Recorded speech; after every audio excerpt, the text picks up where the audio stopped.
നിസ്കരിക്കാത്തവർക്ക് എന്ത് സംരക്ഷണം അല്ലാഹുവിന്റെ. ഉമർ ഇബ്നുൽ ഖത്താബ് റളിയല്ലാഹു അൻഹു ലോകത്തോട് വിട പറയുന്നത് ശത്രുവിന്റെ കുത്തേറ്റുകൊണ്ടാണ്. വയറ് തുറക്കുകയും കുടൽമാലകൾ പുറത്തു ചാടുകയും ചെയ്ത് മരണത്തിന്റെ നൂൽപ്പാലത്തിൽ നിൽക്കുമ്പോഴേ ഫാറൂഖ് റളിയല്ലാഹു അൻഹു പറഞ്ഞു, ഞാൻ സുബ്ഹി നിസ്കരിക്കുമ്പോഴാണല്ലോ എന്റെ വയറിന് കുത്തേറ്റത്, ഞാൻ എന്റെ സുബ്ഹി നിസ്കാരം പൂർത്തിയാക്കിയിട്ടില്ല.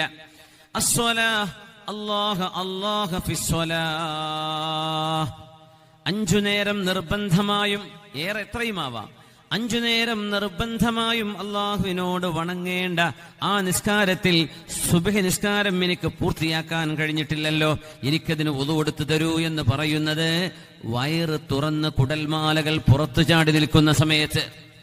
യാ അല്ലാഹ്, നമുക്ക് ചിന്തിക്കാൻ കഴിയും. ജലദോഷം ഉണ്ടായ നിസ്കരിക്കാത്ത മനുഷ്യന്മാർ, പനി പിടിച്ചാൽ നിസ്കരിക്കാത്ത മനുഷ്യന്മാർ, കയ്യും ഒരു കെട്ടുണ്ട്, എനിക്ക് വുളു ഉണ്ടാക്കാൻ പറ്റില്ലല്ലോ, വുളു ഇല്ലെങ്കിൽ തയമ്മം ചെയ്യണം. അല്ലാഹ് അല്ലാഹ് ലാ ഹല്ല ഫിൽ ഇസ്ലാമി ലിമൻ തറക അസ്സലാ, നിസ്കാരം ഉപേക്ഷിക്കുന്ന ആളുകൾക്ക് ഈ ഇസ്ലാമിൽ ഒരു സ്ഥാനവുമില്ല എന്ന് ഫാറൂഖ് റളിയല്ലാഹു അൻഹു പറഞ്ഞു. എന്നിട്ട് മഹാനൊരു വാക്ക് പറഞ്ഞു, മൻ ഹഫിള അസ്സലാത ഹഫിളഹുല്ലാഹ്, ആര് നിസ്കാരം കൃത്യമായി ബോധത്തോടെ നിസ്കരിക്കണേ, ആര് കൃത്യമായി നിസ്കരിക്കുന്നുണ്ടോ ഹഫിളഹുല്ലാഹ്, അവരെ അല്ലാഹു സംരക്ഷിക്കും.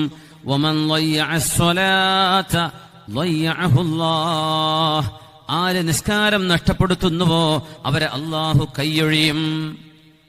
ഇതാണ് വിഷയം.